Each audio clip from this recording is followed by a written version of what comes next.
Welcome to the Golden Gate Bridge, guys! Woo! Man, you guys got pathetic on that lately. Anyways, underneath us is Fort Minor, and then you got Alcatraz, and on the opposite side of the bridge is another fort too. That was that triangle that I was talking about for anyone trying to come in to San Francisco's Bay and take over. This bridge, though, is about 2.7 kilometers long. Bay Bridge way over there is 7.2 kilometers long, the exact opposite. It's about 1.5 miles long. This used to be our longest suspension bridge in the country. It is our second longest suspension bridge, after the Verrazzano's Narrows Bridge, which is in New York, which connects over to Staten Island.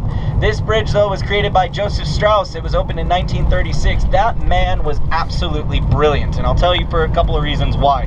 First off, he was the first person to create or make you wear a hard hat in construction, especially in bridge construction. Also, he did different things of building safety nets underneath the bridge. He was the first one to do that, which saved a lot of lives. This bridge, though, you can see it, of course. You think it's the color, what, red-ish?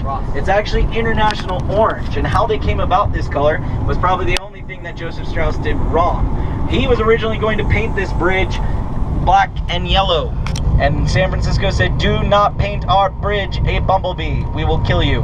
So when they put on the base coat for this bridge, this was the original color of that base coat. San Francisco stepped back and said, "Wait a minute, that looks good, keep it that." It's a kind of monotone, what's the word I'm looking for?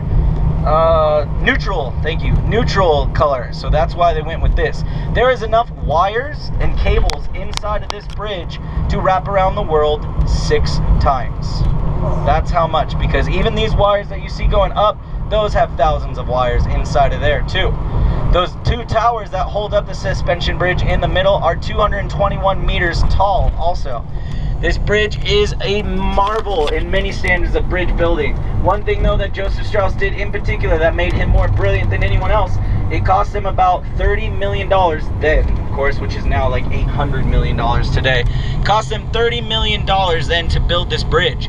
He said for every $1 million that it was taking to build, there would be 1 death. Now, here's the deal. They have those nets, right? Well, unfortunately, one guy missed the net and he did perish.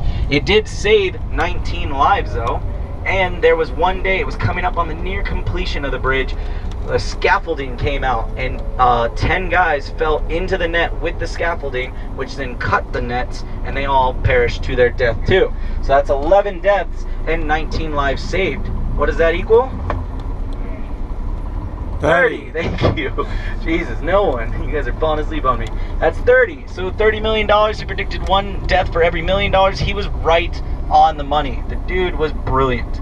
So we're going to be coming up here. I'm not going to give you a specific time. I'm going to let you out of the coach, but please take your pictures, use the toilet, whatever you need to, but come right back. Let's try and make this as close to a 10 to 15 minute stop as possible.